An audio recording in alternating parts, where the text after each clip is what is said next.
नमस्कार दोस्तों, स्टडी समझती चैनल पर आप लोग का स्वागत है। और घटना चक्र जनरल साइंस का आज पार्ट 9, इससे पहले पार्ट 8 बन चुके हैं। आप उनको देखिए और अपनी तैयारी को बूस्ट करिए और अपने को जांचिए कि आप क्या प्रीवियस क्वेश्चन को अटेम्प्ट कर पा रहे हैं। ये अपनी तैयारी को जांचने का सबसे अच्छा तरीका होता है। तो चैनल को सब्सक्राइब करके बगल में दिए हुए घंटी के आइकन को प्रेस कर दीजिए ताकि आपको सभी वीडियो का अपडेट मिलता रहे और आप लाइव वीडियो में पार्ट कर सकें, लाइव क्लास में भाग ले सकें। लाइव क्लासेज का फ़ायदा ये होता है बच्चों कि ताकि आप अपने कोई भी डाउट पूछ सकें और वो डाउट जो है इंस्टेंट जो है तुरंत सॉल्व हो जाता है। जो वीडियो यूट्यूब पर अपलोड होती हैं उसमें पूछे गए डाउट मान ली कि कलेक्ट करने पड़ते हैं, फिर एक अलग से वीडियो में उनको सॉल्व करना पड़ता है। और अक्सर देखा जाता है कि जो काम छूट जाता है वो छूटा ही रह जाता है। तो इसलिए हम आपसे कहेंगे कि सब्सक्राइब करके घंटी के आइकन को प्रेस कर दीजिए ताकि जब भी लाइव होने वाले हों हम आपको नोटिफिकेशन मिल जाए और आप लाइव क्लास में पार्ट कर सकें। तो चलिए, आज का टॉपिक है हम लोग का हीट एंड थर्मोडायनेमिक्स और इसमें जो है पहला क्वेश्चन है बच्चों,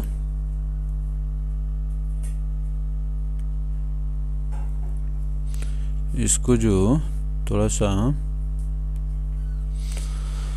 transfer of heat by convection can take place. Convection के माध्यम से किसमें हीट का ट्रांसफ़र हो सकता है बताइए।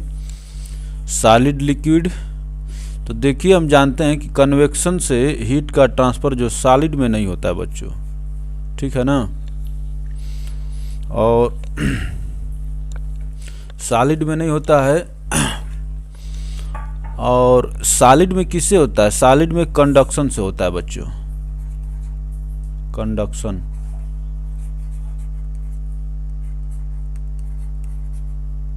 के माध्यम से बच्चों, कंडक्शन के माध्यम से सॉलिड में हीट का ट्रांसफ़र होता है। तो इस प्रश्न का उत्तर जो है कन्वेक्शन जो है गैस और लिक्विड में काम करता है। आप देखिएगा कभी जब पानी आप गर्म करेंगे, मान लीजिए कि किसी भी बर्तन में, तो जो नीचे का जो गर्म पानी है वो ऊपर उठ के आता है और ऊपर का ठंडा पानी फिर उस गर्म पानी का स्थान लेता है नीचे जाकर, तो इसी को कन्वेक्शन कहते हैं। तो कन्वेक्शन के माध्यम से बच्चों गैस और लिक्विड में हीट का ट्रांसफ़र होता है। वैक्यूम में बच्चों हीट का ट्रांसफ़र नहीं होता है। क्यों? क्योंकि उसको हीट को ट्रांसफ़र होने के लिए माध्यम की ज़रूरत पड़ती है। देखिए क्या दे रहा है, convection is made up of heat transfer by actual motion of matter. Actual motion of matter, it is possible only in fluids and gas. Convection can be natural और फोर्स्ड। नेचुरल और फोर्स्ड जिसको artificial कहते हैं। तो convection के माध्यम से बच्चों लिक्विड और गैस में है ऊष्मा का संचालन होता है। देखिए, steam at 100 degree centigrade causes more severe burns than water at the same temperature. Same temperature का मतलब 100 डिग्री सेंटीग्रेड पर, बिकॉज इसका मतलब ये है बच्चों कि जो पानी 100 डिग्री सेंटीग्रेड पर गर्म है और 100 डिग्री सेंटीग्रेड पर ऊष्मा, वो जो ऊष्मा का मतलब कि भाप, वेपर से जो बर्न है, तो जो वाटर जो है, वाटर और वेपर, तो हमें जो जितनी जलन वाटर से होती है 100 डिग्री सेंटीग्रेड पर और वेपर जो 100 डिग्री सेंटीग्रेड पर होता है, तो जब हम वेपर से हमें जो जलन होती है ज़्यादा होती है। क्यों बच्चों, यही हमारा प्रश्न है। तो because steam provides more heat, क्योंकि 100 डिग्री सेंटीग्रेड वेपर में बच्चों, वेपर का लेटेंट हीट रहता है। लेटेंट हीट जिसको गुप्त ऊष्मा कहते हैं, गुप्त ऊष्मा। तो इस कारण से अगर आपको वेपर से बर्न जो होगा वो 100 डिग्री सेंटीग्रेड वाटर पर जो बर्न होगा वेपर वाला ज़्यादा होगा, क्योंकि वेपर में 100 डिग्री सेंटीग्रेड जब पानी गर्म हो जाता है तो वेपर बनने के लिए 540 कैलोरी ऊष्मा जो है ज़्यादा लगाना पड़ता है बच्चों, ठीक है ना। 540 कैलोरी जो है ऊष्मा ज़्यादा लगाना पड़ता है। यही 540 कैलोरी ऊष्मा के कारण ही बच्चों आपको ज़्यादा सीवियर बर्न होता है। देखिए क्या कह रहा है, steam at 100 degree centigrade causes more severe burns than the water at the same temperature because steam provides more heat. Boiling point of water is 100 degree Celsius. At this temperature, water will begin to change from the liquid state to the gaseous state. 100 degree centigrade पर जब पानी गर्म होता है बच्चों, उसके बाद जब आप गर्म करेंगे तो पानी का टेम्परेचर अब नहीं बढ़ेगा। पानी वहाँ से अब आगे जब गर्म करेंगे 100 डिग्री सेंटीग्रेड से, तो वो गैस में बनना, वेपर में बनना शुरू कर देता है। वेपर में For this change to take place, additional energy is required. In fact, every gram of liquid water requires 540 calories of heat energy to convert it to steam. This is called the latent heat. इसी को latent heat of vaporization और latent heat of steam, steam और vapor दोनों एक ही शब्द हैं, synonyms हैं। So while they both would exist at the same temperature, steam would have a lot more heat energy, steam, due to the addition of 540 calories per gram of heat energy that has been absorbed, जो अवशोषित रहती है।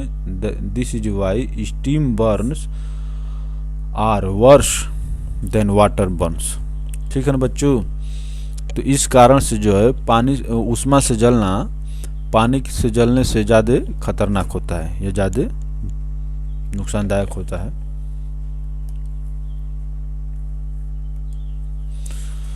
Hand burns more by steam comparatively to boiling water because, क्योंकि the steam has latent heat. इस प्रश्न का explanation जो है हम लोग इससे पीछे वाले प्रश्न में देख चुके हैं, तो इसीलिए सीधे एक्सप्लेनेशन ऑफ एबव क्वेश्चन। क्योंकि स्टीम में जो है बच्चों क्या होता है, 540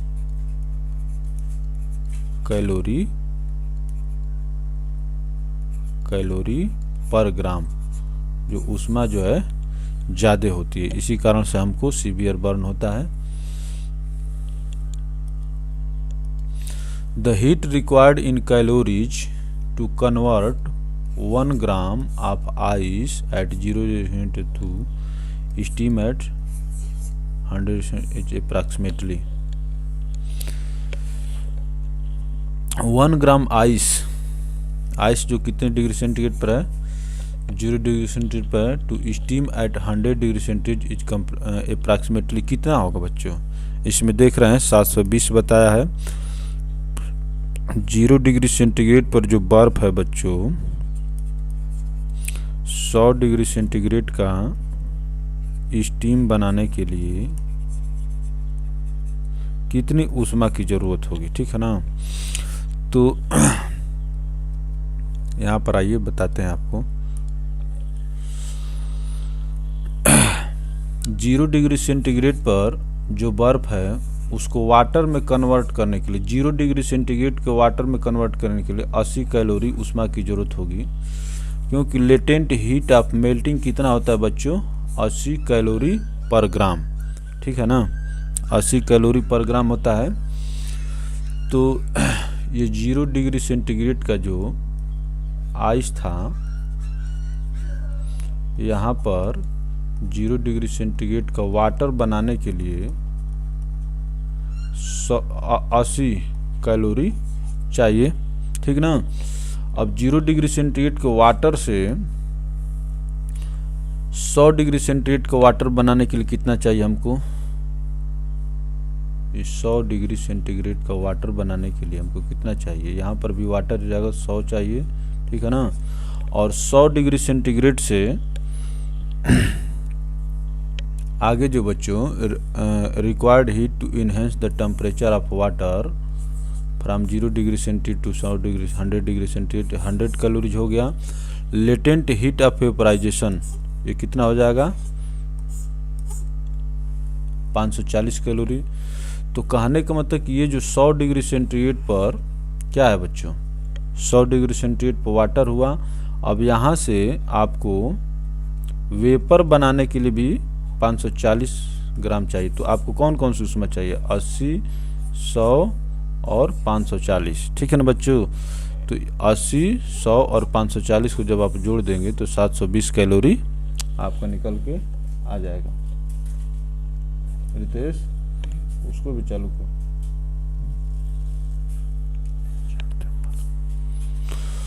तो टोटल हीट रिक्वायर्ड कितना हो जाएगा, 80, 100, 540, ठीक है ना बच्चों। तो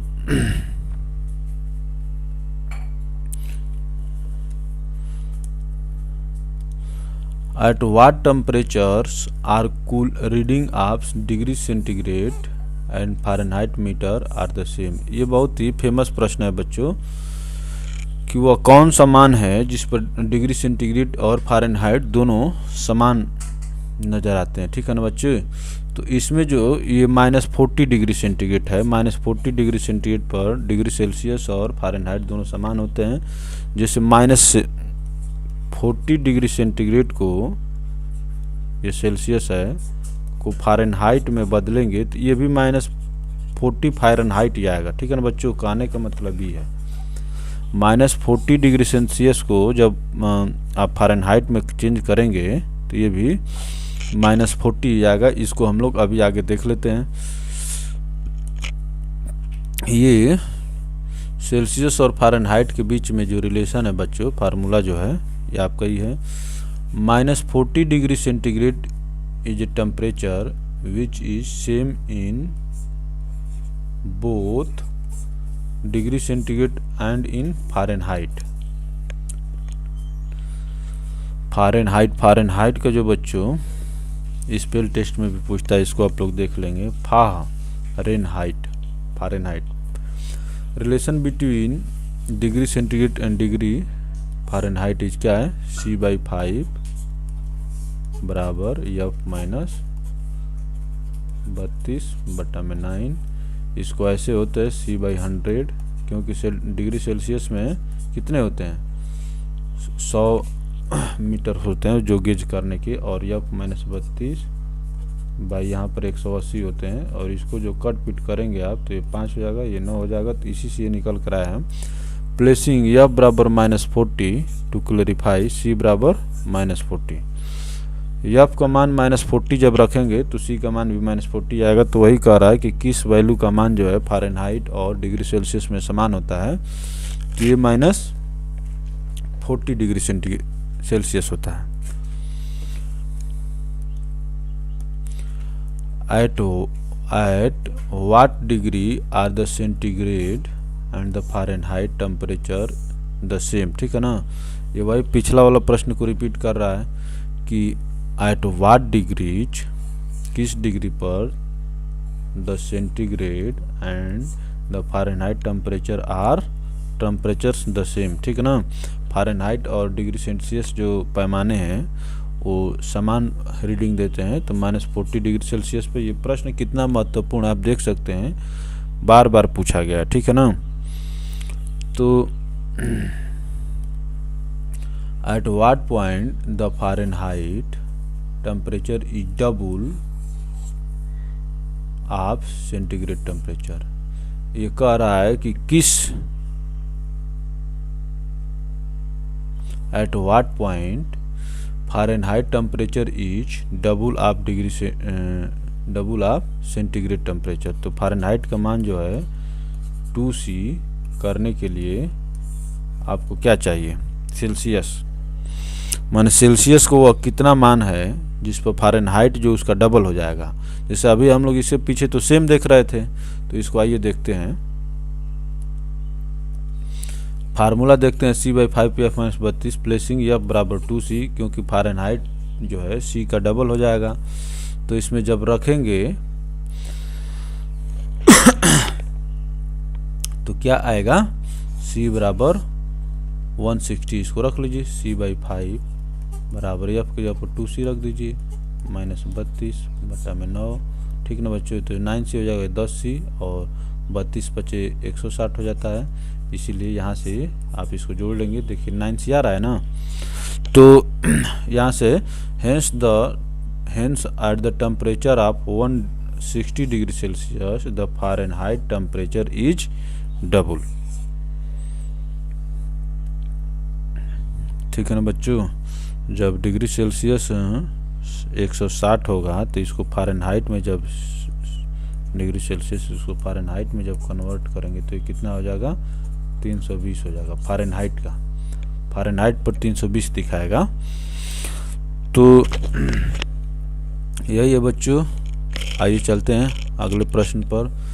the body temperature of healthy man, एक स्वस्थ मनुष्य के शरीर का टेम्परेचर कितना होता है, ये आपको यहाँ पर बताना है। तो एक स्वस्थ मनुष्य के शरीर का टेम्परेचर जो है बच्चों 37 डिग्री सेल्सियस होता है, 37 डिग्री सेल्सियस, ठीक है ना बच्चों। 37 फ़ारेनहाइट भी दिया, गलत है, टन। अभी आगे हम लोग देखेंगे। Normal core body temperature of a healthy resting adult, resting का मतलब जो आराम से बैठा हुआ है, क्योंकि दौड़ने पर शरीर का टेम्परेचर थोड़ा सा बढ़ता है, इसीलिए आप देखते हैं कि ठंड में अगर आप रनिंग करते हैं तो आपको ठंडी थोड़ा कम लगती है। Resting adult human being is stated at 98.6 degree Fahrenheit or about 36 degree Celsius. माने मनुष्य के शरीर का टेम्परेचर जो है सामान्य, मनुष्य के शरीर का टेम्परेचर जो आराम से बैठा हुआ है या आराम की स्थिति में है 98.6 होगा, ये फ़ारेनहाइट हो गया, या 37.0 डिग्री सेल्सियस हो गया, ठीक है ना बच्चों। दो the body temperature measured on an individual can very, ठीक है ना, क्योंकि थोड़ा थोड़ा चेंज कर सकता है। A healthy body can maintain a fair consistent body temperature that is around mark इतना degree Celsius if we convert 37 degree Celsius to kelvin 310, क्योंकि डिग्री सेल्सियस को केल्विन में चेंज करने के लिए क्या जोड़ देते हैं, 273 इसमें जोड़ देंगे तो देखिए आ जाएगा। तो यहाँ से अलग अलग पैमाने पर हम लोग मनुष्य के शरीर का तापमान फ़ारेनहाइट पैमाने पर कितना होता है, 98.6 हो गया, डिग्री सेल्सियस पर कितना 37 हो गया, और केल्विन पर क्या होगा बच्चों 310 होगा, ठीक है ना। इतना आपको याद रखना है, या आप 37 याद रखेंगे तो उससे भी आप निकाल सकते हैं, लेकिन जैसे आपकी मर्जी।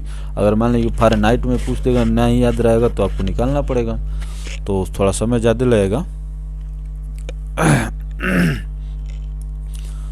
Normal temperature of human body on the Kelvin scale, kelvin scale पर मानव शरीर के सामान्य तापमान कितना होता है, 310 होता है। इससे पहले हम लोग देखे हैं कि डिग्री सेंटीग्रेड पर कितना होता है 37, फ़ारेनहाइट पर कितना होता है बताइए 98.6 हो गया, और जो है केल्विन पर कितना हो गया 310 हो जाता है। तो यही जो आप देख रहे हैं 310 वाला।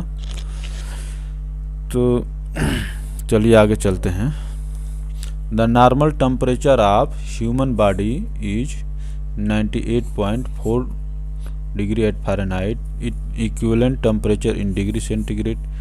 तो हम लोग क्या देखे थे बच्चों कि 98.6 होता है और इसमें 4 दिया है, तो उससे बहुत अप्रॉक्सीमेट माइनर का अंतर है। तो हम लोग इसमें ये देखेंगे कि कितना होगा, 37 होता है हमारा।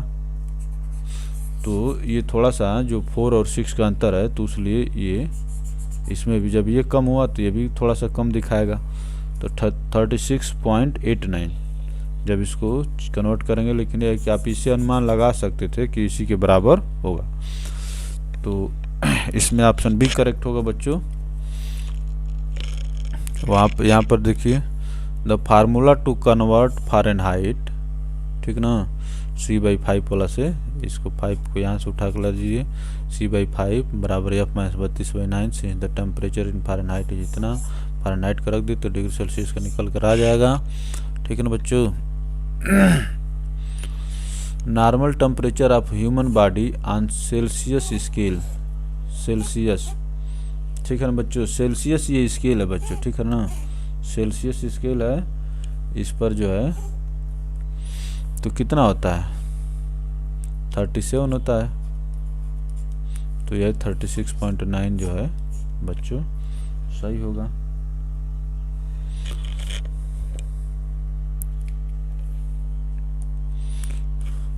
Which one of the following scale of temperature does not have a negative value? Does not have a negative value, क्योंकि इसमें जो है केल्विन जो स्केल पर, केल्विन स्केल पर नेगेटिव वैल्यू नहीं रहती है बच्चों। कैसे देखिए, the Kelvin scale has no negative value. The Kelvin scale is the best representation of average kinetic molecular energy when a substance has temperature of 0 Kelvin। 0 kelvin का मतलब कि -273 डिग्री सेल्सियस, क्योंकि डिग्री सेल्सियस को जो बच्चों हम kelvin में बदलने के लिए 273 से जोड़ते हैं, तो 273 जब जोड़ देंगे तो ये 0 हो जाता है। It is at absolute 0 and has no kinetic energy at all because its particle stop moving। Absolute 0 जो टेम्परेचर है बच्चों, एब्सोल्यूट 0 टेम्परेचर वो टेम्परेचर है जिस पर किसी भी पदार्थ के जो मॉलिक्यूल हैं वो मोशन बंद कर देते हैं, ठीक है ना। तो इसका जो है सी वाला ऑप्शन सही रहा। अब ये देखिए यहाँ पर फार्मूला ये आपसे पूछ लिया, the let the average temperature in degree Celsius is C and Fahrenheit be C and F। If C and F are related to, then F and C have relation। ठीक है ना बच्चों। तो इसमें क्या पूछ रहा है कि let average temperature in degree Celsius C and Fahrenheit F भी कितना है, एवरेज टेम्परेचर जो है C और F है। सेल्सियस पर का एवरेज टेम्परेचर C है और फ़ारेनहाइट का एवरेज टेम्परेचर F है, ये वाला। तो C और F के बीच में रिलेशन क्या होगा, जबकि F जो नॉर्मल जो है के बीच रिलेशन ये होता है। तो हम लोग यही तो है F-32। तो इसमें जो देखिए इसको चेंज किया, तो ये जो जहाँ जहाँ सी दिया F और C दिया वहाँ पर एवरेज रख दीजिए, आपको निकल के आ जाएगा एवरेज। ये ऑप्शन ए वाला सही ऑप्शन होगा आपको बच्चों। ऑप्शन ए जो है आपका सही होगा, क्यों कि जहाँ जहाँ F और C दिया वहाँ वहाँ एवरेज रख देंगे तो आपको सही वाला मिल जाएगा। क्योंकि यही कह रहा है कि C के जगह पर एवरेज C ले लीजिए, F के जगह पर एवरेज F ले लीजिए, तो ये आपका ऑप्शन ए सही हो जाएगा।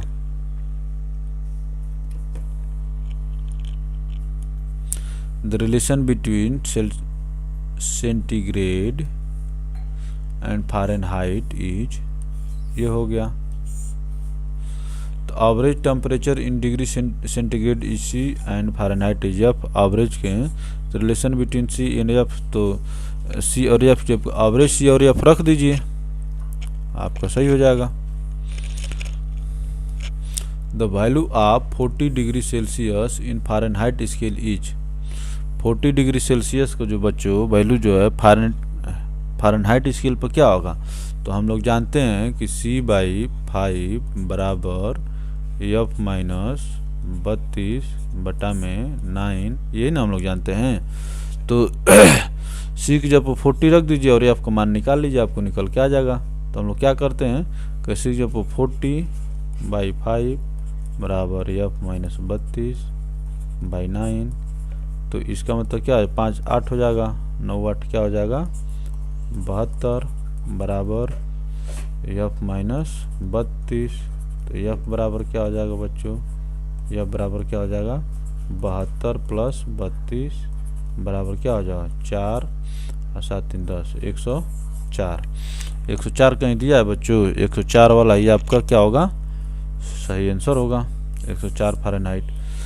तो ये रहा, ये BPSC जो है BPCS बिहार PCS लिखा है। इसको BPSC लोक सेवा आयोग को BPSC कहते हैं, लेकिन बिहार PCS। तो ये जो है 104 फ़ारेनहाइट हो जाएगा।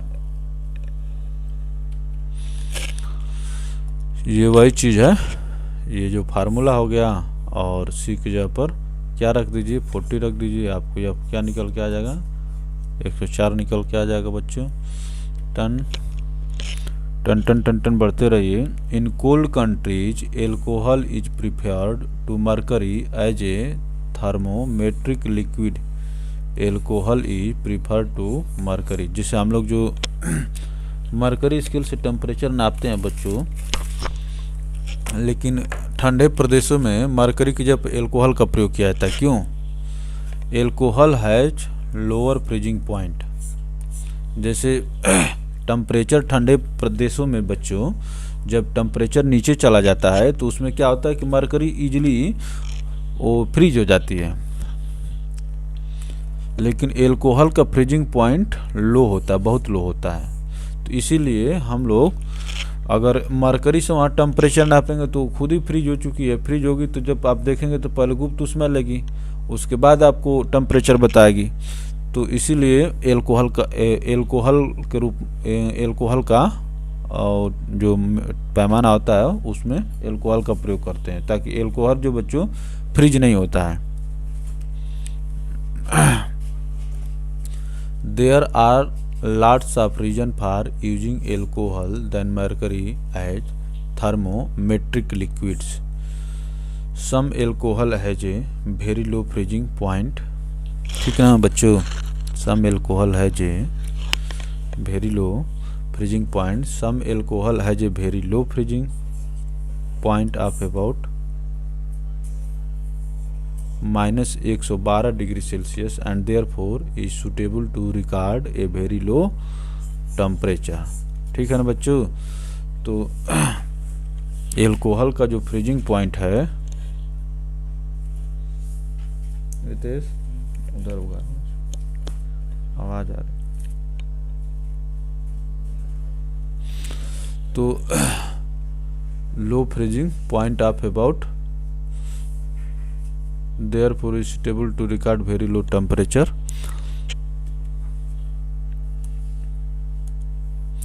Which one of the following is used as a antifreeze for the automobile engine? ठीक है ना बच्चों, ठंडे प्रदेशों में जो बच्चों गाड़ियों का जो तेल जो है वो भी फ्रीज हो जाता है, जम जाता है। जब तेल ही जम जाएगा तो गाड़ी कैसे चालू होगी? तो ठंडे प्रदेशों में गाड़ियों का तेल न जमे, इसके लिए तेल में कुछ मिलाया जाता है, और वही चीज़ पूछ रहा है। तो एथिलीन ग्लाइकोल जो है बच्चों, एथिलीन ग्लाइकोल का प्रयोग जो है ठंडे प्रदेशों में तेलों में किया जाता है। ये स्पेशली उस प्रदेश के गाड़ियों के लिए वहाँ के पेट्रोल पंपों पर मिला करके ही दिया जाता है। ठीक है ना।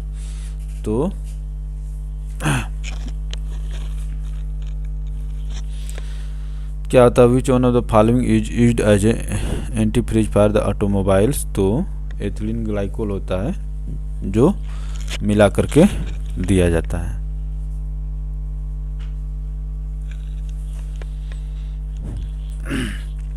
चलिए आगे चलते हैं।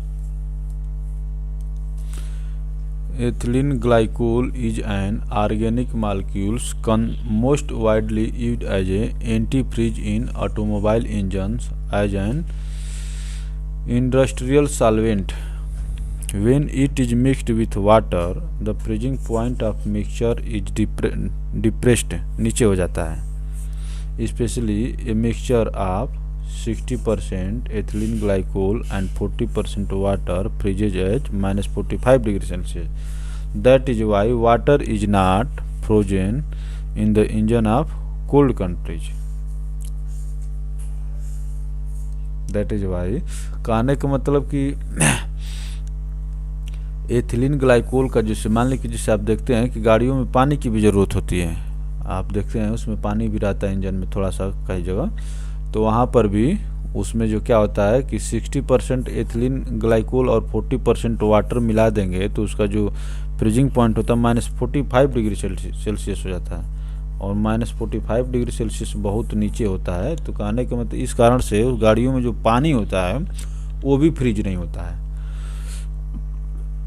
तो मेरा प्रश्न ये था, हम लोग का प्रश्न ये था कि जो माने गाड़ियों में कि ईंधन में कौन सा चीज़ मिलाया जाता है, एथिलीन ग्लाइकोल, जिससे जो है वहाँ का जो है देखिए ऑटोमोबाइल इंजन, तो एथिलीन ग्लाइकोल मिलाया जाता है।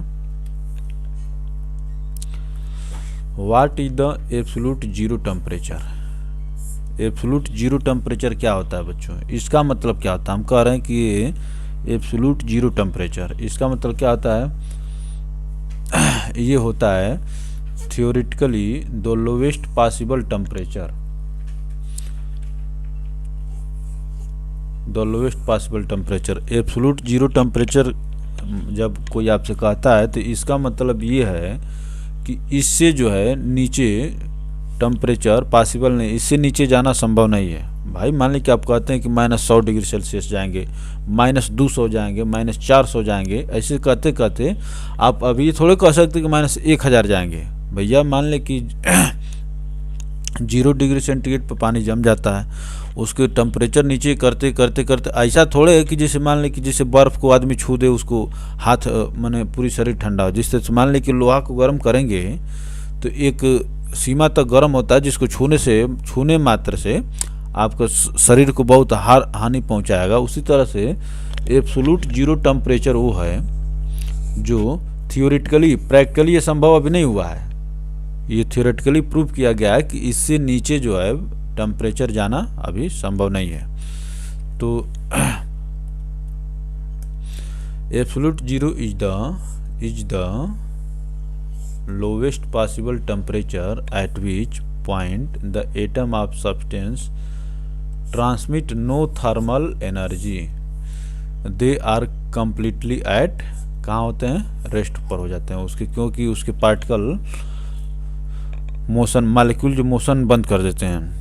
It is zero on the Kelvin scale, kelvin scale पर जीरो जो होता है विच ट्रांसलेट टू -273.15 डिग्री सेल्सियस, 273.15 जो डिग्री सेल्सियस है बच्चों, यही जो है एब्सोल्यूट टेम्परेचर अब तक का, माने 273 से नीचे आप नहीं जा सकते हैं।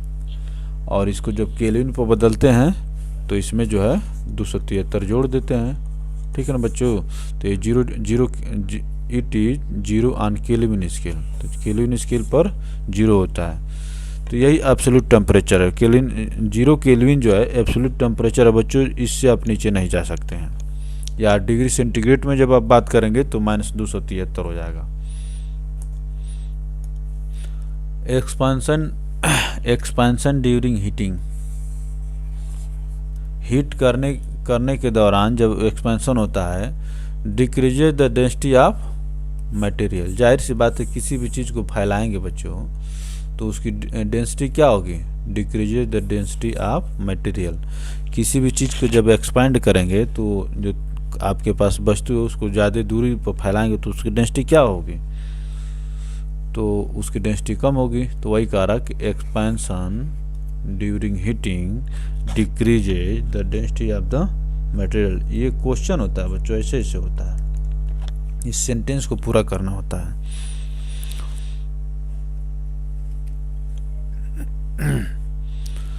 Density is defined as the ratio between the mass and volume or the mass per unit volume. Density बराबर का फार्मूला क्या होता है बच्चों, डेंसिटी बराबर मास पर वॉल्यूम होता है। As the temperature increases most materials expand or increase in their volume. ठीक है ना बच्चों, जैसे जैसे अगर टेम्परेचर इंक्रीज होगा तो वॉल्यूम बढ़ेगा।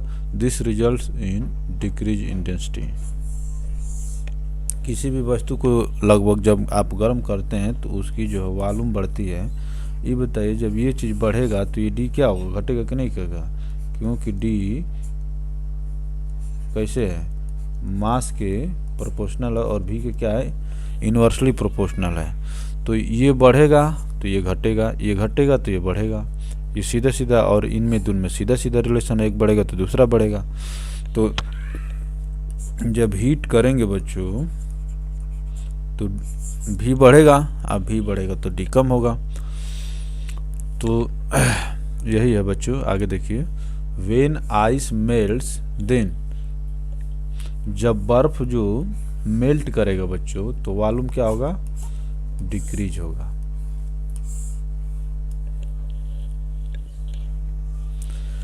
एक आपको मैं बताता हूँ, जैसे आप एक गिलास पूरा 1 गिलास पानी ले लीजिए, ये एकदम यहाँ तक भरा हो, ये वाटर है, ठीक है ना बच्चों, और इसको फ्रीज कर दीजिए। फ्रीज कर देंगे तो ये जो है गिलास का पानी जो है बच्चों जब बर्फ़ में बदलेगा तो ये ऐसे हो जाएगा। कहने का मतलब कि गिलास का जो ये जो है इससे ऊपर तक जाता है। तो कहने का मतलब कि पानी ही एक ऐसा लिक्विड है जो फ्रीज होने पर इसका वॉल्यूम बढ़ता है।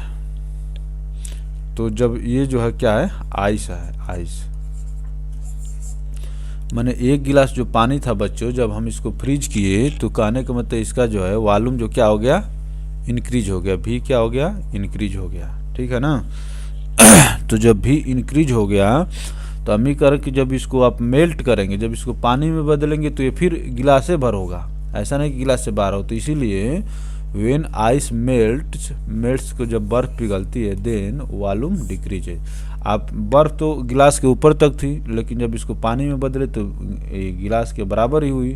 तो इसका मतलब कि जब बर्फ़ को पिघलाते हैं तो वॉल्यूम क्या होता है बच्चों, डिक्रीज होता है। यह इस प्रश्न का कंसेप्ट है, आप लोग पढ़े होंगे, उससे हम लोग यहाँ प्रीवियस क्वेश्चन पर चर्चा कर रहे हैं, प्रीवियस क्वेश्चन से रूबरू हो रहे हैं, इसलिए यहाँ पर इन क्वेश्चन का पोस्टमार्टम नहीं किया जाएगा। आपको डिटेल कंसेप्ट पढ़ने और समझने के लिए जो डिटेल क्लास चल रही है उस पर आना होगा। वहाँ पर एक एक प्रश्न को भले ही 3-4 दिन लगे, एक एक पॉइंट को वहाँ पर आदमी समझेगा। आपको 2 बार में नहीं समझ, 3 बार 4 बार में समझाया जाएगा। वहाँ पर एक एक टॉपिक को, एक एक पॉइंट को लेके कंप्लीट डिस्कशन चलेगा। Elements such as cast iron, ice, antimony, bismuth and brass when melts their volume decreases। तो ये देखिए 1 2 3 4 5 वस्तुएं दिया है जिसका जो है बच्चों इसको मेल्ट करने पर इसका वॉल्यूम डिक्रीज होता है। This types of solids floats in their own melted fluid. कह रहा कि इस प्रकार के जो पदार्थ हैं, सॉलिड जो है अपने मेल्ट में फ्लूइड में तैरते हैं। जैसे हम देखते हैं कि बर्फ़ जो होता है बच्चों अपने पानी में खुद तैरता रहता है। तो this type of solids floats in their own melted fluid. कौन कौन होता है, कास्ट आयरन, आइस होता है, एंटीमनी होता है, बिस्मथ होता है, ब्रास होता है। ठीक है ना, IIABB। ठीक है ना बच्चों, cast iron, ice, antimony, bismuth और ब्रास, ये जो 5 जो मटेरियल हैं, इनको जब मेल्ट करेंगे तो वॉल्यूम क्या होता है, डिक्रीज होता है। और इनको जैसे सॉलिड को जब इनके लिक्विड में रखेंगे तो सॉलिड जो है लिक्विड पर तैरता रहता है। चलिए आगे चलते हैं। The variation in temperature from 0 degree centigrade to 100 degree centigrade with respect to time of two liquids P and Q are shown in the graph below. Which of the following statement is correct? ये 2 liquid हैं, ये भाई P हैं और Q हैं, और ये 100 degree centigrade पर रीच कर रहे हैं, और ये टाइम है, इधर टाइम बढ़ रही है बच्चों। तो ये बताइए, यहीं पर ये Q हो गया और यहाँ पर P हो गया। ठीक है ना, तो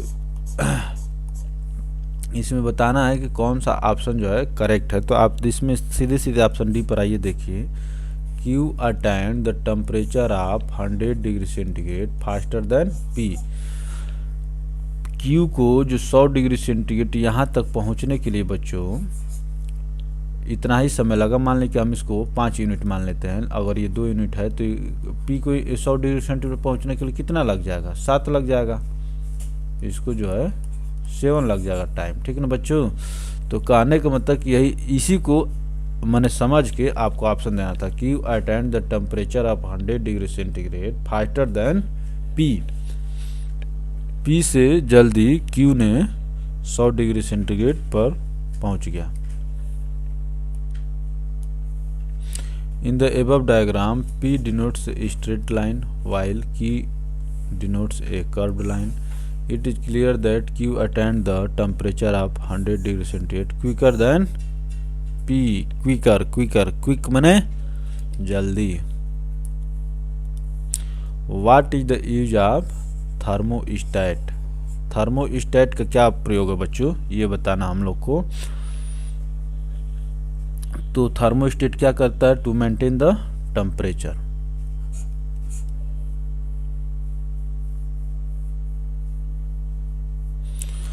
तो ये होता है बच्चों। अभी इसको आप लोग थोड़ा सा देखिए।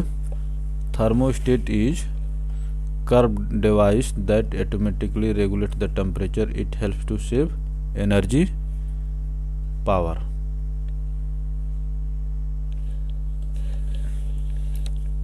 थोड़ा सा उनसे जितेंद्र से बात करो कि ले करके गए हैं कि नहीं गाड़ी, तो अपने वाले फ़ोन से बात करो, क्योंकि आज जाना था, मान ली को तो है लेकिन एक फ़ोन नहीं हुआ है। तो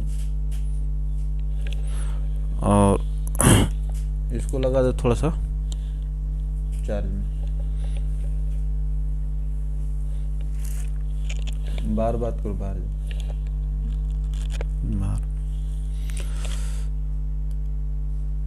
एक बहुत ज़रूरी काम था बच्चों, भूल गया था, इसीलिए उसको सोचा कि थोड़ा बता देता हूँ। Thermostat is a device that automatically regulates the temperature. It helps to save energy power. Thermostat बच्चों, थर्मोस्टेट में टेम्परेचर को समान रखता है बच्चों। ये जो है अगर मान लीजिए कि ज़्यादा होगा तो उसको आउट कर देगा और कम होगा तो उसको कंपनसेट करेगा कहीं ना कहीं से।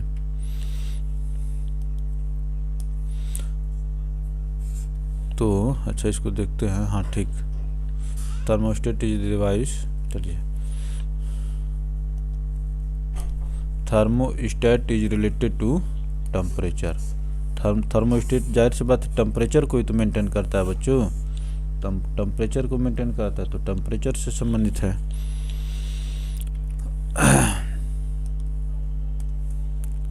Thermostat is a device which automatically regulates the temperature of the system. ठीक है ना, automatically regulates the temperature of a system। ठीक ना,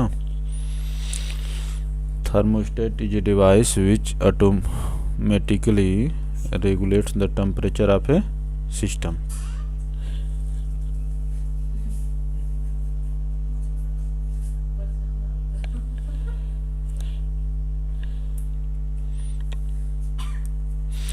तो इसमें बच्चों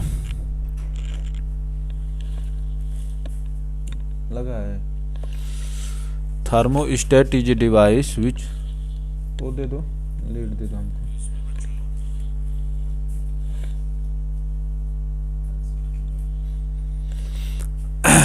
थोड़ा सा बच्चों इसको थोड़ा सा सेट कर लेते हैं।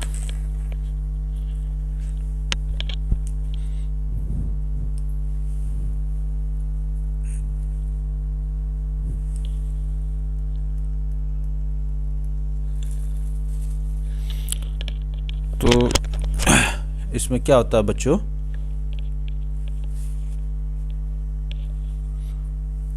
thermostat is a device which automatically regulates temperature or provides a signal used by another device to regulate temperature। ठीक है ना। थर्मोस्टेट मतलब क्या आता है, स्टेट में समझ रहे हैं स्थिर, और थर्मो माने टेम्परेचर। तो ये टेम्परेचर को स्थिर रखता है। अगर आपके पास ज़्यादा टेम्परेचर हो तो उसको फेंक देगा, निकाल देगा, और कम होगा तो उसको कंपनसेट करेगा, दूसरे जगह से उसकी पूर्ति करेगा, लेकिन आपका टेम्परेचर समान बनाए रखेगा। इसका बहुत जगह ज़रूरत पड़ता है बच्चों, जैसे एसी हो गया। Thermostat is a mean of keeping stable. ठीक है ना। थर्मोस्टेट क्या करता है, टेम्परेचर को स्टेबल रखता है बाबू।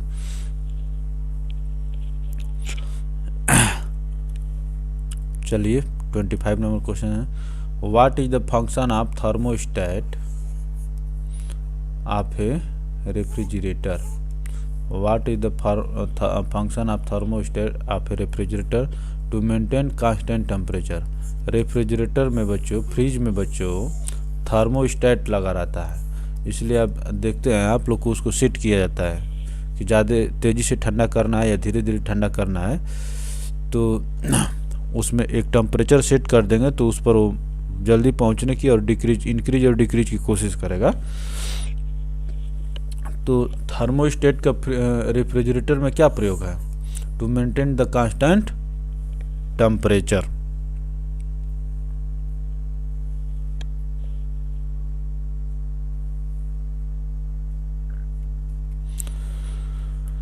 देखिए बच्चों 26 नंबर क्वेश्चन क्या है, the safest temperature for keeping food fresh in a refrigerator. कह रहा है कि किस टेम्परेचर पर फूड जो है फ्रिज में सेफ रहते हैं। रहते तो सब में ठीक ठाक है, लेकिन किस टेम्परेचर पर सेफ रहते हैं, तो ये 4 डिग्री सेंटीग्रेड पर बच्चों। ठीक ना। 4 डिग्री सेंटीग्रेड पर खाना जो है, भोजन जो है फ्रिज में अच्छे स्थिति में रहते हैं, सेफ स्थिति में रहते हैं। देखिए आपको दिया है, उसका एक्सप्लेनेशन दिया है क्यों। Refrigerator temperature does not destroy pathogen. कहने का मतलब कि फ्रिज में रखने से जो उसके माइक्रो ऑर्गेनिज्म हैं वो कहने का मतलब डिस्ट्रॉय नहीं होते हैं, लेकिन होता क्या है कि फ्रिज में रख देने से ठंडे प्रदेशों में या ठंडी चीज़ों में जो माइक्रो ऑर्गेनिज्म है उनका ग्रोथ जो है या तो स्लो हो जाता है या स्टॉप हो जाते हैं। आप इसीलिए देखते हैं कि गर्मी के दिनों में आदमी बुखार ज़्यादा पड़ता है, आता है। क्यों? क्योंकि गर्मी के दिनों में गर्मी से माइक्रो ऑर्गेनिज्म जो एक्टिव हो जाते हैं। यही कारण है कि जो गर्म प्रदेश हैं, गर्म प्रदेशों में बुखार जो है बच्चों ज़्यादा रहता है। ठीक ना। Refrigerator temperatures does not destroy pathogenic or spoilage micro organism. तो फ्रिज जो है उन माइक्रो ऑर्गेनिज्म को डिस्ट्रॉय नहीं करता है। The lower temperature slows the growth of micro organism already in the food. कहने का मतलब स्लोज, जब टेम्परेचर कम हो जाता है तो उसमें जो माइक्रो ऑर्गेनिज्म है उनका ग्रोथ जो स्लो हो जाता है या स्टॉप हो जाता है। इसलिए कहने का मतलब कि खाना फ्रिज में रख देने से जो आप देखते हैं कि बासी इसलिए नहीं होता है, स्टेल, कहने का मतलब कि उसमें जो अभी इस तरह से बाहर रख देंगे तो उसमें जो कीड़े हैं इतने उहा पुहा और उथल पुथल मचा देते हैं ताकि वो खाना सुबह तक खाने लायक नहीं रह जाता है। लेकिन जब फ्रिज में रख देंगे तो देखिए माइक्रो ऑर्गेनिज्म हर जगह है। माइक्रो ऑर्गेनिज्म हमारे शरीर के अंदर अंदर भी है, या हमारे मित्र भी होते हैं और कई बार हमारे दुश्मन भी बन जाते हैं। जैसे केचुआ को किसान का मित्र कहा जाता है, ठीक है ना। बहुत सारे कीड़े ऐसे हैं जिनके लिए कीटनाशक छिड़का जा रहा है बचाने के लिए। तो माइक्रो ऑर्गेनिज्म हर जगह है।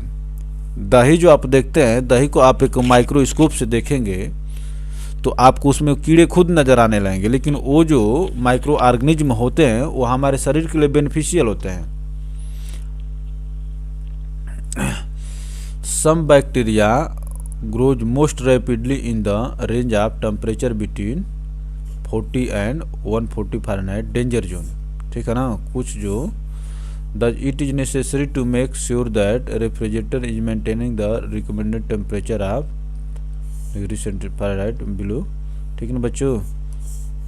According to international standards, the recommended temperature of the refrigerator is कितना है 36 से 38 फ़ारेनहाइट या 1.7 से 3.3 डिग्री सेल्सियस, ठीक है ना बच्चों। कहने का मतलब कि इसमें जो है ऐसा मत कर दीजिए कि आपका खाना जम जाए। आपका टेम्परेचर को अगर फ्रिज में लो कर देंगे तो आपका खाना जम जाएगा, वो भी अच्छी स्थिति नहीं मानी जाती है, ठीक है ना। आप खाना जम जाएगा उसको फिर आप मेल्ट करेंगे तब खाएंगे। हम ही कह रहे हैं कि मेल्ट करने की स्थिति में ना रहे, थोड़ा सा टेम्परेचर को लो कर दें ताकि 0 और 4 डिग्री सेंटीग्रेड के बीच में आ जाए, ठीक है ना। इसके बीच में जो बच्चों मैंने 0 नहीं करना है, 0 नहीं करना है। इसके बीच में आपको फूड जो है बच्चों सुरक्षित रहता है। तो 1.7 डिग्री सेंटीग्रेड से 3.3 डिग्री सेंटीग्रेड या 36 से 38 फ़ारेनहाइट।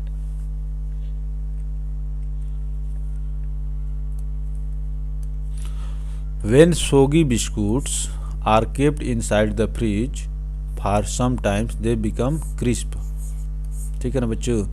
हम ही कहें सोगी मैंने चिपचिपे। जब हम देखते हैं कि जब बिस्कुट को जब खुले में रख देते हैं बरसात के दिनों में तो इतने नरम हो जाते हैं कि वो खाने पर रोटी की तरह नज़र आते हैं। उसमें क्रिस्प जो चरपराहट रहती है वो ख़त्म हो जाती है। लेकिन जब नमी वाले बिस्कुट को जब आप फ्रिज में रख देंगे बच्चों तो फिर जो है क्रिस्प हो जाता है। वो क्रिस्प कैसे हो जाता है?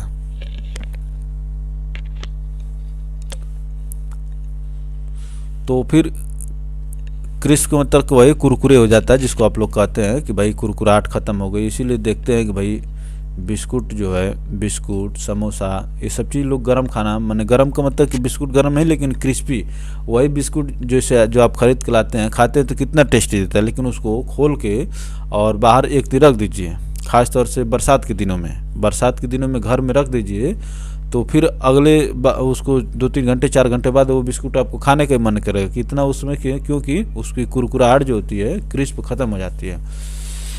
तो यही कह रहा है कि जब नम बिस्कुट को, सोगी बिस्कुट्स को जब आप फ्रिज में रख देंगे तो क्रिस्प हो जाता है। ऐसा क्यों? यही आपका प्रश्न है, ठीक है ना। तो इसमें बी वाला ऑप्शन देखिए, humidity inside the fridge is low, extra moisture is absorbed. Fridge के अंदर जो बच्चों ह्यूमिडिटी जो होती है लो होती है। फ्रिज के अंदर ह्यूमिडिटी जो है लो होती है और जो बिस्कुट का जो एक्स्ट्रा मॉइस्चर होता है जिसके कारण वो चिपचिपा हुआ है या नम हुआ है वो क्या होता है, एब्जॉर्ब होता है, इसीलिए वो क्रिस्प हो जाता है। तो humidity inside the fridge is low. तो कहने का मतलब कि इसी कारण से बच्चे ह्यूमिडिटी निकाल देता है तो फिर क्रिस्प हो जाता है, कुरकुर करने लगता है। Most of the modern frost freeze refrigerators use dehumidification process in which the moisture or water vapor or humidity is removed from the air by keeping its dry bulb, ठीक है ना, temperature constantly as water vapor or moisture condenses, it drips down into a drain which removes water to bottom of the refrigerator. This is the main reason for soggy biscuits turns into crisp in the refrigerators। ठीक है ना बच्चों। तो कहने का मतलब कि refrigerators में क्या होता है बच्चों, ह्यूमिडिटी लो हो रहती है।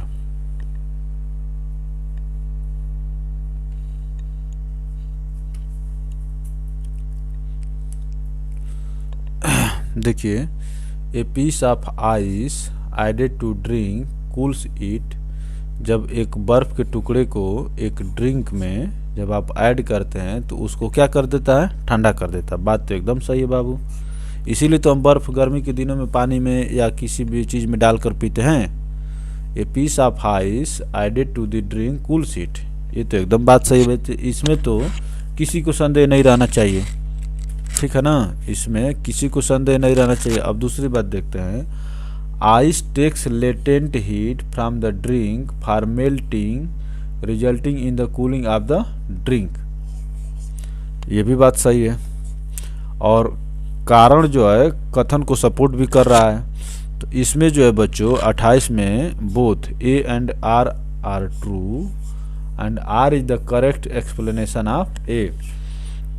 बच्चों, जब हम बर्फ को अपने दांतों से माने तोड़ते हैं, माने उसको जब खाते हैं हम लोग, कुचलते हैं, कुचलना कहते हैं। जब बर्फ को दांत से कुचलते हैं तो आप देखते हैं कि दांत को ठंडक महसूस होती है। ऐसा क्यों?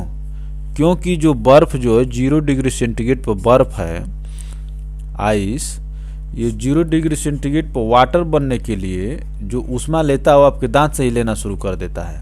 जो उसके टच में रहेगा उसी से तो लेगा, इसीलिए आपको दांत को ठंडक महसूस होती है। ठीक है ना। तो इसमें क्या है कि जब हम जब बर्फ़ को हम किसी ड्रिंक में डालते हैं तो जो बर्फ़ जो है उस ड्रिंक से ही पिघलने के लिए अपने लिए ऊष्मा लेने लगती है। जब कोई भी चीज़ आप दे देंगे किसी चीज़ को, जैसे मान लें कि ऊष्मा लेती है, तो जाहिर सी बात है ड्रिंक के पास ऊष्मा कम होती है, इसलिए आप ड्रिंक भी ठंडी हो जाती है। तो इसका यही एक्सप्लेनेशन होता है। Heat transmits from hot body to cold body. ठीक है ना। Ice takes latent heat from drink to melt and makes drink cooler। ठीक है ना बच्चों।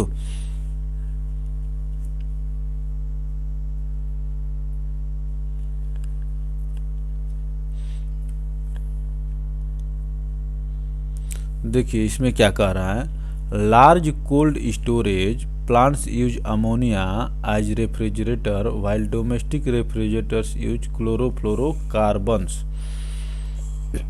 ये बहुत अच्छा प्रश्न है बच्चों। आप देखते हैं कि आलू के स्टोर होते हैं, प्याज के स्टोर होते हैं, या जो हमारे भोजन पदार्थ को या हर एक चीज़ को स्टोर में रखा जाता है ताकि वो आगे के लिए ज़रूरत के लिए सुरक्षित रखा जा सके। तो कोल्ड स्टोरेज जो बने होते हैं बच्चों, उसमें अमोनिया का प्रयोग किया जाता है, जबकि हमारे जो घर में जो फ्रिज होते हैं उसमें CFC क्लोरोफ्लोरोकार्बन का प्रयोग किया जाता है। CFC क्लोरोफ्लोरोकार्बन का प्रयोग किया जाता है। ये बात एकदम सत्य है बच्चों। ठीक है ना, ये is true. Ammonia can be liquefied at ambient temperature at low pressure. ये बच्चों लो प्रेशर पर कोई चीज़ लिक्विफाइड होगी। हम जो घर पर गैस का सिलेंडर यूज करते हैं, आपको जब उसमें से गैस निकल कर आती है तो गैस के रूप में आती है, लेकिन जब उस गैस सिलेंडर के अंदर जो गैस उसमें पैक रहती है वो लिक्विड के रूप में आती है, क्योंकि उसको हाई प्रेशर पर उसको पैक किया जाता है। तो यही इसीलिए कारण जो है बच्चों क्या है, गलत है। Ammonia can be liquefied at ambient temperature at low pressure. Low pressure पर कैसे लिक्विड हो जाएगा बच्चों? हमारे जो घर का जो सिलेंडर होता है उसमें से जब निकलती है तो गैस के रूप में निकलती है, लेकिन कई बार आप जब देखिएगा अगर सिलेंडर को निकालते हैं और आप उसको माने एकदम नज़दीक करेंगे देखेंगे तो वाटर के रूप में रहती है। इतना प्रेशर हाई रहता है, किसी भी चीज़ को दबाएंगे बच्चों तो अपने मैच करेगा ना। जैसे मान ली कि भाई, तो इसीलिए ये कारण जो है बच्चों क्या है, गलत है। तो इसमें क्या है, ए इज ट्रू और आर इज फॉल्स। ठीक है ना बच्चों, ये जो है आपका सी वाला ऑप्शन क्या होगा, सही होगा। assertion कथन A is correct but reason R is false because ammonia can be liquefied at ambient temperature at high pressure। ठीक है ना बच्चों, high pressure not low pressure. तो अमोनिया को लिक्विफाइड या किसी भी चीज़ को लगभग लिक्विफाइड करने के लिए हाई प्रेशर का प्रयोग किया जाता है। ठीक है ना। Consider the following statement, select the correct answer using the codes given below. ठीक है ना। If ice collects in fridges, cooling in the refrigerator is affected adversely. बात एकदम सही है बच्चों। अगर आपके फ्रिज में बर्फ जमा हो रही है, if ice collects in the freezer में, ठीक है ना, फ्रिज में नहीं फ्रीजर में, फ्रिज के अंदर एक फ्रीजर होता है। If ice collects in the freezer the cooling in the refrigerator is affected adversely. बात सही है। अगर फ्रीजर में बर्फ बन रही है तो क्या होगा, ये फ्रिज की कंडीशन को ख़राब कर दो। कंडीशन को ख़राब करने का मतलब कि फ्रिज जो है, अगर फ्रीजर में, फ्रिज के अंदर क्या होता है बच्चों, ये हो गया फ्रिज, फ्रिज के अंदर क्या होता है, जार होता है, फ्रीजर होता है। ठीक है ना, फ्रिज के अंदर फ्रीजर होता है। तो अगर फ्रीजर में, फ्रिज में नहीं, फ्रिज में बर्फ़ इधर उधर कुछ हो सकती है, लेकिन फ्रीजर में अगर बर्फ़ जम रही है तो फ्रिज आपका प्रॉपरली काम नहीं करेगा। ठीक है ना, वो जो ठंडा नहीं करेगा। Ice is a poor conductor, ये बात एकदम सही है। आइस जो है एक पुअर कंडक्टर है, उष्मा का जो है कुचालक कह सकते हैं। माने पुअर कंडक्टर का मतलब अच्छा चालक नहीं है, इसका भाषा ये हुआ। तो ये बात सही है, और ये दोनों जो है एक दूसरे को सपोर्ट भी कर रहे हैं। तो इसका ऑप्शन ए सही होगा। कहने का मतलब कि फ्रिज के अंतर्गत अगर फ्रीजर में बर्फ़ जम रही हो तो फ्रीजर अच्छे से काम नहीं करेगा, ये बात सही है। ऐसा क्यों होता है कि जो उसमें फ्रीजर में बर्फ़ जम रही है वो उष्मा को बाहर नहीं निकलने देती है।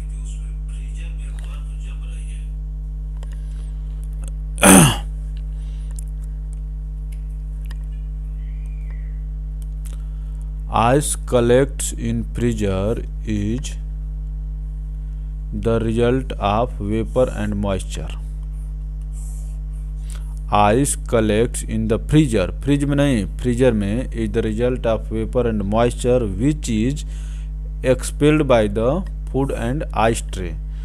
It adversely affects the cooling of the refrigerator as ice is poor conductor। जो फ्रीजर में जो है बच्चों बर्फ़ जम जाती है वो क्या होती है, जो फ्रीजर में बर्फ़ जम जाती है वो क्या होती है।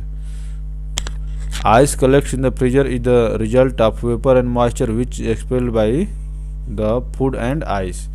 जो भोजन और माने भोजन या जो चीज़ में सामान रखे रहते हैं उससे जो वेपर और मॉइस्चर जो सेंड किया जाता है वही जाके फ्रीजर में जम जाती है, और जब जम जाएगी तो वेपर और मॉइस्चर उससे बाहर नहीं निकल पाएंगे। तो इसलिए आपका फ्रिज जो है प्रॉपरली वर्क नहीं करेगा, क्योंकि बर्फ जो है पुअर कंडक्टर होती है। ये 31 नंबर क्वेश्चन देखिए। When a glass rod is placed in steam its length increases but it's width.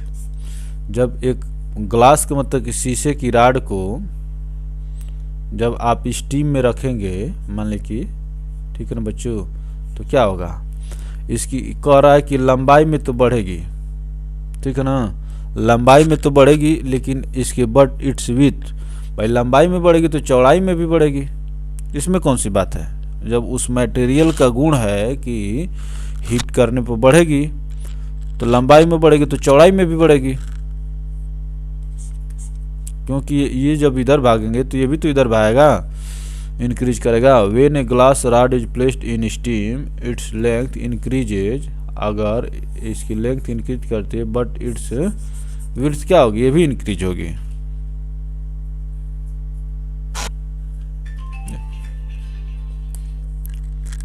When a glass rod is placed in steam its length and width both will क्या होगा, increase, दोनों क्या होंगी, बढ़ेंगी। ठीक है बच्चों।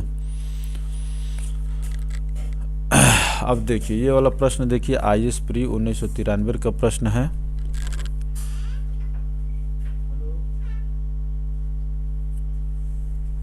Consider the figure of a metal ball and A metal ring. ठीक है ना, गिवन बिलो। बॉल है ये और ये रिंग है, एनुलस में रिंग होता है। तो इसमें क्या कह रहा है कि metal ball can just pass through the hole of a metal ring formed out of a strip. ठीक है बच्चों, कहने का मतलब कि ये बॉल जो है बच्चों इस जो रिंग से निकल जा रही है। ठीक है ना। When the ball is heated it gets struck.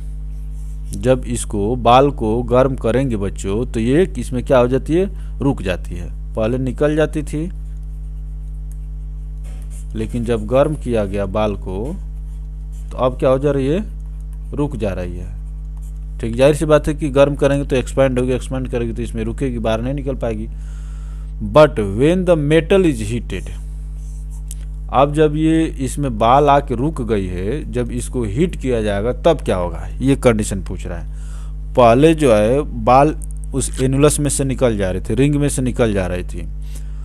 अब फिर जब बॉल को गर्म किया गया तो रिंग में क्या हो गई, निकल नहीं पा रही है। अब फिर जब जो रिंग में बॉल जो फंस गई है, इस दोनों को जब गर्म किया जाए तब क्या होगा, ये आपका प्रश्न है।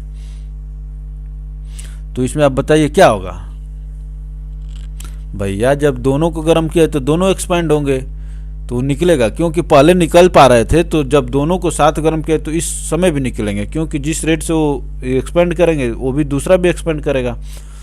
तो पहले निकल पा रहे थे तो जब दोनों को एक साथ होने के बाद एक्सपेंड जब हीट किया जाए उसके बाद भी ये लोग निकल पाएंगे। तो the ball can still pass through the ring as diameter expands on heating. ठीक है ना। तो पहले निकल पा रही थी इसलिए हीट, जब रिंग को भी हीट किया जाएगा और बॉल को दोनों साथ साथ हीट किया जाए तो बाद में भी निकल पाएंगे। लेकिन जो बीच में क्या हो रहा था, बीच में केवल बाल को हीट किया जा रहा था। तो बाल को हीट किया जा रहा है लेकिन रिंग को तो हीट नहीं किया जा रहा है। जब रिंग को नहीं हीट किया जाए तो बाल रिंग नहीं बढ़ेगी, जबकि बाल बढ़ेगी तो उस समय नहीं निकल पा रहा था। Most solid expands when heated and contract when cooled. जाहिर सी बात है, हीट किया जाता है तो एक्सपैंड करते हैं और कूल किया जाता है तो कॉन्ट्रैक्ट होते हैं। The rate at which solids expand when heated depends on the substance. ये जो है सब्सटेंस पर डिपेंड करता है। Metal tends to have higher rates of expansion than non metal solids. जाहिर सी बात है, मेटल जो है बच्चों ज़्यादा एक्सपेंशन होता है, मेटल में ज़्यादा एक्सपेंशन होता है नॉन मेटल्स की तुलना में। When a metal ring is heated there is an increase in outer diameter along with inner diameter, thus the ball can pass easily through it। जब उसको हीट किया जाए तो दोनों निकल पाएंगे। ठीक है, इसको देखिए।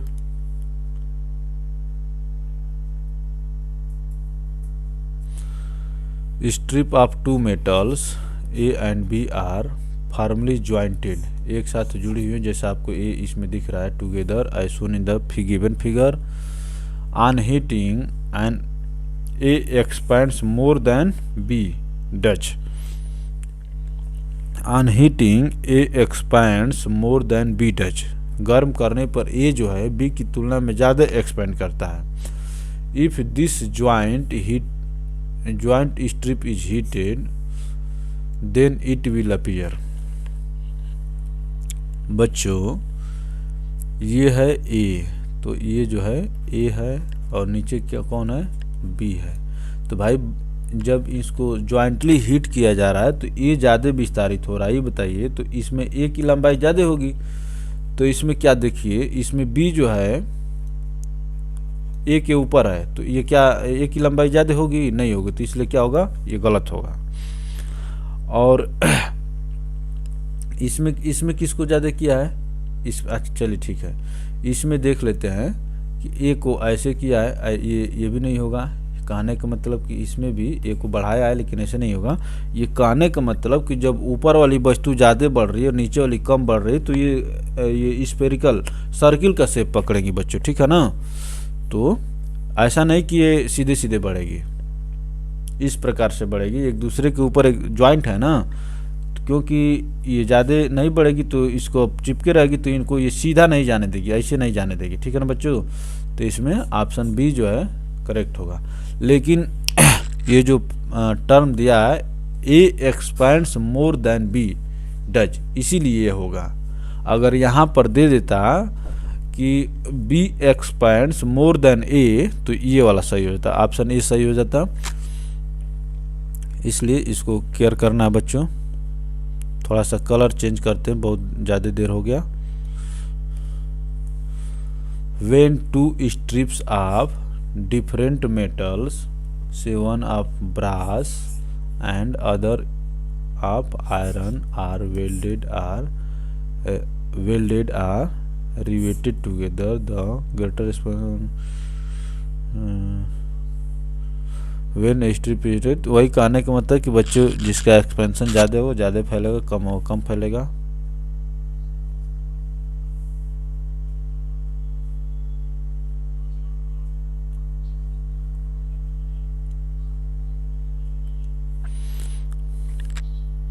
ये कथन और कारण का देखिए 34 नंबर क्वेश्चन देखिए बच्चों, ठीक ना।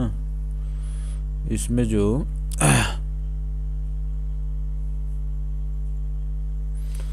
34 नंबर देखिए, a piece of copper and a piece of glass are heated to same temperature. A piece of copper and piece of glass are heated to same temperature, when touched thereafter the copper piece appears hotter than glass piece। ये बात एकदम सही है बच्चों। जब copper जो metal है और ग्लास जो नॉन मेटल्स हैं, इसको जब टच करेंगे सेम हीट पर, तो कॉपर आपको ज़्यादा हीट पहुंचाएगा, ठीक है ना। The density of copper is more then that of glass, ये भी सही है। Density of copper is more then that of glass, ये भी सही है। अब देखिए, लेकिन सही तो है, लेकिन कथन का जो कारण सपोर्ट नहीं कर रहा है। ये इस कारण से हमें कॉपर ज़्यादा हीट नहीं लगता है कि क्योंकि ग्लास की डेंसिटी ज़्यादा है। ये इस कारण से लगता है कि कॉपर की कंडक्टिविटी जो है ग्लास से ज़्यादा है, इसलिए वो गर्म करने पर उसके जो अणु जो हैं ऊपर आ जाते हैं और वो आपको ज़्यादा हीट देते हैं। तो इसमें जो बच्चों कौन सा सही होगा 34 नंबर में, A and R both are true, A and R true, ये दोनों सही हैं, but R is not the correct explanation of A. C और डी जो कब होता है, जब एक कम से कम फाल्स, देखिए या तो ये फाल्स हो या तो ये फाल्स हो। लेकिन ए और बी ऑप्शन ऐसा होता है कि इसमें से दोनों ट्रू होते हैं, लेकिन एक में एक्सप्लेनेशन करता है, एक में एक्सप्लेनेशन नॉट करता है, ठीक है ना। तो इसको जो है यहाँ से देखिए, copper is very good conductor of heat, so it allows the maximum amount of heat to pass through it from one point to other. Copper is a very good conductor of heat, ठीक है ना बच्चों।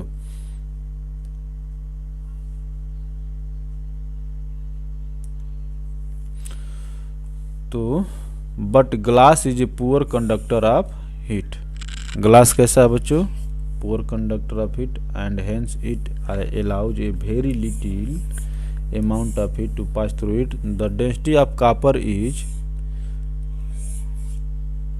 लगभग 9000 के आसपास है बच्चों, and similarly the density of glass is 24000। अच्छा, 24 से 28 होता है। तो इसका मतलब कि copper the density of copper is more than, अच्छा कॉपर की डेंसिटी ज़्यादा है than that of glass, but it is not the correct reason of given. तो इसमें क्या कह रहा है कि डेंसिटी ऑफ कॉपर की डेंसिटी ज़्यादा है बच्चों, और the density of copper is more than glass. और ग्लास से ज़्यादा है। तो ये जो है बच्चों, लेकिन कापर की डेंसिटी ज़्यादा है इसलिए नहीं वो ज़्यादा आपको गर्म महसूस होता है। इसलिए महसूस होता है कि copper is a very good conductor. हम इसलिए कह रहे हैं कि आप लंबे हैं इसलिए आप तेज नहीं दौड़ पाते हैं। तेज दौड़ने के लिए आपके अंदर वो स्टेमिना होना चाहिए, ठीक है ना। मान ली कि यही कारण है कि भाई कहा जाए कि लंबे लोग अच्छे रेसर होते हैं, ऐसा नहीं है। तो उसी तरह से कहा जा रहा है कि कापर की डेंसिटी ग्लास से ज़्यादा है, ये बात सही है।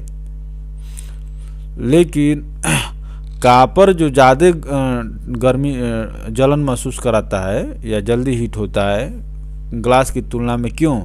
वो इस कारण से है कि copper is a very good conductor than glass, ठीक है ना। तो इसमें जो बच्चों गुण दोनों सही है, लेकिन एक दूसरे का दूसरा सपोर्ट नहीं कर रहा है। और 35 नंबर क्वेश्चन देखिए, in winter you touch A log of would and A rod of iron. जाड़े में ठंडे सीजन्स में आप एक log of would and A rod of iron, you will feel rod of iron is colder. वही conductor के माध्यम से भाई ठंडी के दिनों में अगर आप लोहे और एक लकड़ी के टुकड़े को टच करें तो लोहे का टुकड़ा आपको ज़्यादा ठंडा महसूस करता है, जबकि लोहे और लकड़ी के टुकड़े जो है इसी सेम टेम्परेचर में भाई ठंडे के दिनों में बाहर रखें या भीतर रखें, जब सेम टेम्परेचर में रखे हैं तो टच करने पर दोनों से हमें समान ठंडी महसूस होनी चाहिए। लेकिन नहीं, लोहे के टुकड़े से आपको ठंडी ज़्यादा महसूस होती है। ऐसा क्यों? वही अभी जो हम लोग पिछले वाले क्वेश्चन में पढ़े हैं कि गर्मी किस महसूस होती है। रॉड ऑफ आयरन इज माने iron is more good conductor than wood, ठीक है ना। तो ये ऑप्शन देखिए अलग लैंग्वेज में किस ऑप्शन में दिया हुआ है। तो इसमें देखिए, इसमें ऑप्शन बी देखिए, in comparison to wood iron is good conductor of heat.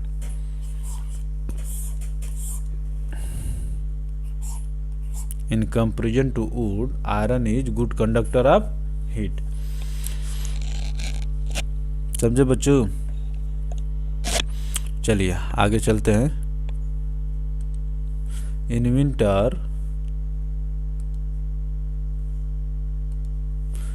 winter if we touch a log of wood and a log of iron we feel that rod of iron is cold. It is because of the fact that in comparison to wood iron is a good conductor of heat. Iron is a good conductor of heat. When both metal and the wood are at the same temperature heat will flow from iron. Similarly when we touch wood, a poor conductor, heat does not flow from it. Hence iron rod will feel colder as compared to wood। ठीक है बच्चों?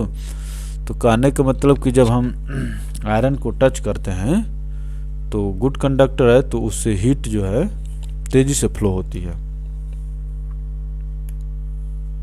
इसमें देखिए, if the temperature of air increases how would it affect its ability to assume water vapour. अगर air का temperature बढ़ जाता है बच्चों, ठीक है ना, तो उसकी वाटर वेपर को एज्यूम को मतलब अपनाने के लिए उसकी एबिलिटी क्या होगी, इंक्रीज होगी कि डिक्रीज होगी। भाई देखिए, जब टेम्परेचर वाटर एयर का बढ़ेगा, टेम्परेचर जब बढ़ेगा बच्चों, तो जाहिर से बात है उसके पास ह्यूमिडिटी कम होगी। If the temperature of air increases how would it affect its ability to assume water vapour. ठीक है ना। तो जब टेम्परेचर बढ़ेगा तो उसकी ह्यूमिडिटी क्या होगी बच्चों, कम होगी। और वाटर वेपर क्या होगा, वाटर वेपर ह्यूमिडिटी तो है बच्चों, तो उसकी एबिलिटी क्या होगी, इंक्रीज होगी, इंक्रीज होगी। तो वाटर वेपर को एब्जॉर्ब करने की, एज्यूम करने की एबिलिटी उसकी इंक्रीज होगी। There is a direct relation between atmospheric humidity and temperature, ठीक है ना बच्चों। The ability of air to assume water vapour depends on its temperature. Thus, if temperature of air is increased, then automatically its ability to hold vapor will also be increased। भाई temperature और humidity को क्या बताया इन्होंने कि इसमें direct relation है बच्चों। अच्छा, इसको एच कर देते हैं। टेम्परेचर और ह्यूमिडिटी में क्या बच्चों, डायरेक्ट रिलेशन है। जब एयर का टेम्परेचर बढ़ा देंगे तो ह्यूमिडिटी एब्जॉर्ब करने की बच्चों क्या होगी, इसकी एबिलिटी बढ़ जाएगी, ठीक ना।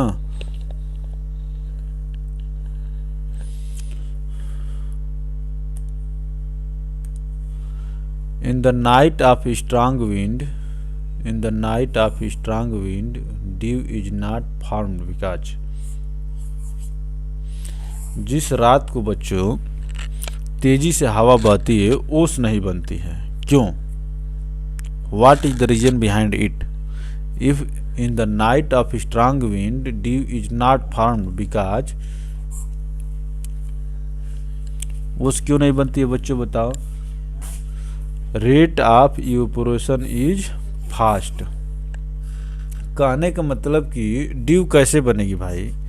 जब हम ये कह रहे हैं कि आप लोग की गति बहुत तेजी से है तो आप लोग इकट्ठा कैसे होंगे?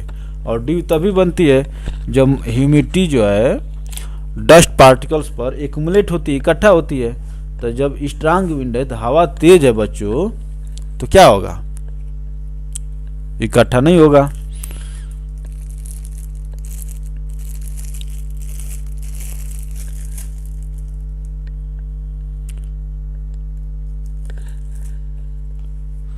तो इसमें देखिए, इसको बात समझ, इन the night of strong wind, ये जो है फिजिक्स है, ठीक है ना बच्चों। फिजिक्स को फिजिकल साइंस कहते हैं, फिजिकल साइंस, ठीक ना। तो ये जो है इसको अपने से वातावरण से जोड़कर और अपने से जोड़ के समझेंगे तो साइंस आसानी से समझ में आती है। Dew is not formed in the night of strong winds, as due to strong wind the rate of evaporation is fast. Thus the particles of dew tend to evaporate। ठीक है बच्चों, इसको समझ पाए आप ना। जब हवा तेज होगी तो कैसे कुआरा बनेगा बच्चों? हवा मारेगा कि कुआरा उड़िया जाएगा, ठीक ना। तो वही बच्चों, उनको एक्युमुलेट होने का समय ही नहीं देता है। Which of the following statement is not true? इसमें ये बताइए बच्चों 38 नंबर में कि कौन स्टेटमेंट ट्रू नहीं है। तो इसमें क्या है, air conditioner and air cooler both maintain temperature, ये सही है। इसमें जो बच्चों क्या हम देख लेते हैं, air conditioner and air cooler both maintain temperature, ये क्या है, सही है। अब देखिए बी वाला, air conditioner and air cooler both maintain humidity. भैया अभी तो तुम कहे कि ऊपर ये टेम्परेचर को मेंटेन करते हैं तो ह्यूमिडिटी को कैसे मेंटेन करने लगे? बहुत बुर्बक हो तुम, ये गलत है और यही सही है।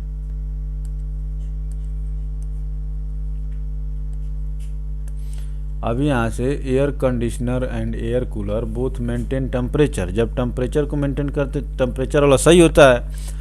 अब यहाँ पर कह रहा है कि air conditioner and air cooler both maintain humidity, humidity को मेंटेन नहीं कर, गलती है। गलती तो भैया तुम ही सही हो, इस कह रहा है कि नॉट ट्रू, कौन सही नहीं है? तो यही सही नहीं है। अब देखिए, air conditioner maintains humidity but air cooler does not maintain humidity, ये होता है। भाई कहने का मतलब कोई जरूरी नहीं कि हम दो चीज़ों में हम और आप समान हो तो तीसरी चीज़ों में भी समान होंगे। मान लीजिए हमारी और आपकी लंबाई बराबर है तो कोई ज़रूरी है कि हमारा और आपको वजन भी बराबर होगा। इसमें ये कह रहा है कि एयर कंडीशनर और air cooler both maintain temperature. भाई हमारी और आपका लंबाई बराबर हो गई, लेकिन इसमें ये कह रहा है कि ह्यूमिडिटी, तो कोई ये ह्यूमिडिटी बराबर नहीं होती, इसमें ह्यूमिडिटी को मेंटेन नहीं करते हैं, तो इसलिए ऑप्शन बी इनकरेक्ट हो गया। अब इसमें देखिए सी वाला क्या कह रहा है, air conditioner maintain humidity. Air conditioner humidity को मेंटेन करता है, लेकिन एयर कूलर जो है क्या है, डज नॉट मेंटेन ह्यूमिडिटी। ये भी सही है। Both controls motion of air, ये भी सही है बच्चों, ठीक है ना। तो इसमें जो है एयर कंडीशनर और air cooler both maintain humidity, ये ऑप्शन जो है सही नहीं था, क्योंकि केवल एयर कंडीशनर जो है बच्चों क्या करता है, ह्यूमिडिटी को मेंटेन करता है। आइए इसका एक्सप्लेनेशन देखते हैं। एक्सप्लेनेशन क्या कह रहा है, air conditioner and air cooler both maintain temperature, ठीक है ना बच्चों, टन टन टन, तो and both and motion of the air, but the air conditioner also having the ability to maintain humidity conditioner, while the air cooler does not have the ability to maintain humidity। ये बाबू हमें आप लोग को इस बात को practically समझा दें हम, और प्रैक्टिकली अगर इस बात को समझना है तो आप आ जाइए एसी और कूलर पर। घर में एसी भी होती है और कूलर भी होता है जो गर्मी में लगाया जाता है। तो ये बताइए, कूलर, एयर कंडीशनर का मतलब एयर कंडीशन जब कहते हैं, एयर कंडीशन एसी वाले को ही कहते हैं, ये ना समझिए कि जिसमें कूलर लगा उसको भी एयर कंडीशन कहते हैं। तो हम ये कह रहे हैं कि एसी और कूलर दोनों टेम्परेचर को मेंटेन तो करते हैं, एकदम बात सही है, और मोशन ऑफ एयर भी करते हैं। जानते हैं कैसे? कहने का मतलब कि ये जो है हवा को भी मेंटेन करते हैं। भाई कूलर जो क्या करता है, अंदर से हवा को क्या करेगा, भीतर फेंकेगा, और एसी पर भी मेंटेन का एयर को करने का रहता है। But air conditioner also have the ability to maintain humidity. आप जब गर्मी के दिनों में जब देह चिपचिपाने लगती है उस समय एसी ही काम करती है, क्योंकि एसी क्या करती है कि जो चिपचिपाहट, नमी, ह्यूमिडिटी को खींच करके बाहर फेंक देती है, लेकिन कूलर ये काम नहीं कर पाता। कूलर क्या करता है कि हवा को ठंडा करेगा। जब हमारी देह ऑलरेडी चिपचिपी है तो हवा कैसे काम करेगी, ठीक है ना। तो इसीलिए जब ह्यूमिडिटी ज़्यादा हो जाती है वहाँ पर कूलर फेल होने लगता है, लेकिन एसी जो है बच्चों ह्यूमिडिटी को मेंटेन करती है, इसीलिए वो हमेशा चाहे गर्मी हो, कितनी भी गर्मी हो, उसमें अपनी उसकी उपयोगिता बनी रहती है और वो आपका काम करती है।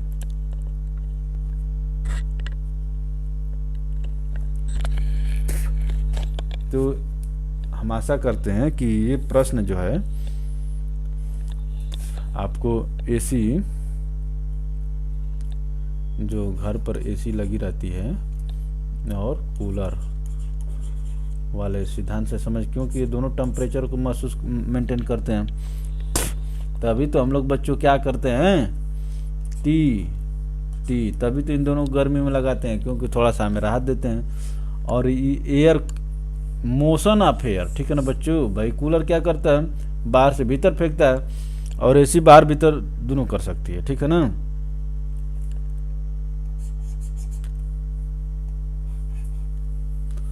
और तो एयर भी हो गया, और क्या हो गया, ह्यूमिडिटी। एसी में बस ह्यूमिडिटी जोड़िए और इसमें ह्यूमिडिटी कट रहता है, एच को क्या कर दीजिए, कट कर दीजिए। इसमें ह्यूमिडिटी मेंटेन नहीं करता है। यही मेरा प्रश्न था और ये बहुत ही अच्छा प्रश्न था बाबू। What does an air conditioner installed in a room control, क्या करता है, ह्यूमिडिटी और टेम्परेचर को करता है बाबू। एसी, एयर कंडीशनर का मतलब एसी, समझ रहे हैं ना। तो ह्यूमिडिटी और टेम्परेचर दोनों को करता है, लेकिन कूलर जो है ह्यूमिडिटी को नहीं करता था। टेम्परेचर ओनली, ये गलत है। प्रेशर करता है एंड टेम्परेचर ओनली नहीं। ह्यूमिडिटी प्रेशर तो एकदम नहीं करता है, प्रेशर को घटाता बढ़ता। प्रेशर भैया एसी कैसे करना है, प्रेशर तो हमें पर्यावरण से मिला है। तो ह्यूमिडिटी एंड टेम्परेचर ओनली वाला काम होता है, ठीक ना।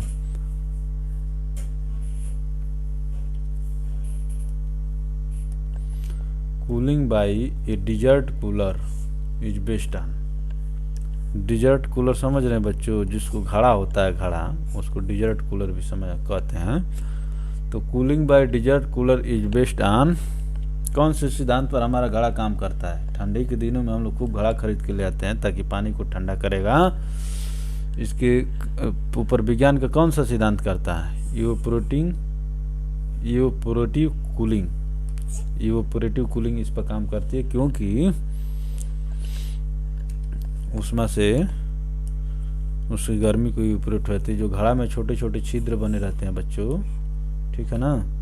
इससे मिट्टी का, अभी इसको आप लोहा और प्लास्टिक का बना देंगे तो काम नहीं करेगा, ठीक है ना। इसीलिए आप देखे हैं कि मिट्टी का घड़ा जो है अक्सर जो है रेतीली मिट्टी से बना रहता है। Cooling by a desert cooler is based on evaporative cooling. This coolers are also known as swamp coolers, ठीक है ना बच्चों।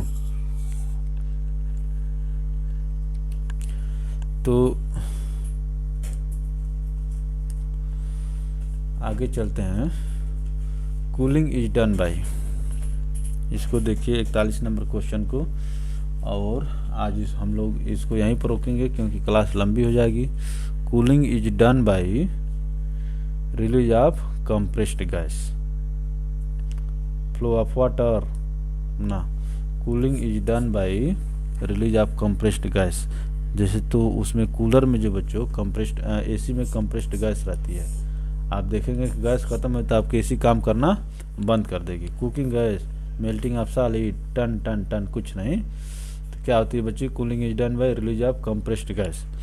एसी जो है में गैस भी भराया जाता है बच्चों, ठीक है ना। गैस बहुत माइनर खर्च होती है लेकिन होती है, नहीं रहेगी तो आपके एसी काम करना बंद कर देगी। Most of the air conditioner uses compressed gas which can cool the room और अदर प्लेसेस, ठीक है ना।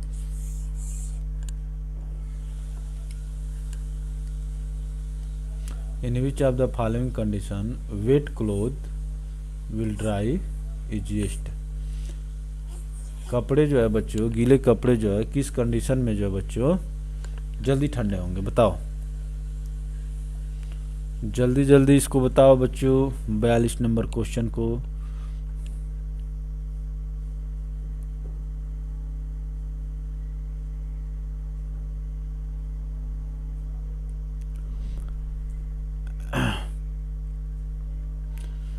तो ये ह्यूमिडिटी है बच्चों, ह्यूमिडिटी, इसको केयर करिएगा।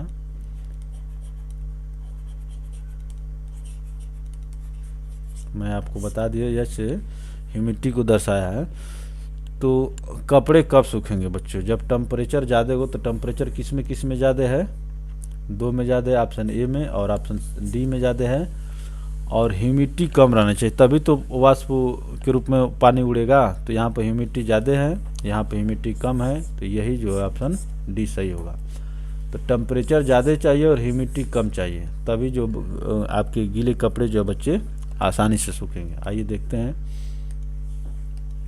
Wait clothes will dry easiest at minimum humidity and maximum temperature, thus according to option given D will dry the wet ton. Option D में जो बच्चों टेम्परेचर ज़्यादा था, ह्यूमिडिटी कम थी, इसलिए। तो अगले क्लास में बच्चों अभी हम लोग पढ़ेंगे इसमें 80 क्वेश्चन दिया हुआ है, इसलिए मैं आधा पर रोक रहा हूँ ताकि आगे हम लोग अच्छे से हाफ वीडियो कर सके। तो बच्चों अंत में यही कहना चाहेंगे कि वीडियो को लाइक कर दीजिए, शेयर करिए और क्या करिए, और क्या करेंगे, सब्सक्राइब करके बगल में दिए हुए घंटी के आइकन को प्रेस कर देंगे, ताकि जब भी चैनल से कोई लाइव वीडियो चलेगी उस समय आपको नोटिस मिल जाएगी। नोटिस मिलती है, जो लोग सब्सक्राइब किए रहते हैं उन्हीं को नोटिफिकेशन जाता है बच्चों, और आपको लाइव क्लास में आप पार्टिसिपेट कर पाएंगे और अपना डाउट लाइव पूछ पाएंगे, और लाइव डाउट पूछेंगे उसी समय उसका सलूशन हो जाएगा। बाद में की बातें बाद में ही रह जाती हैं।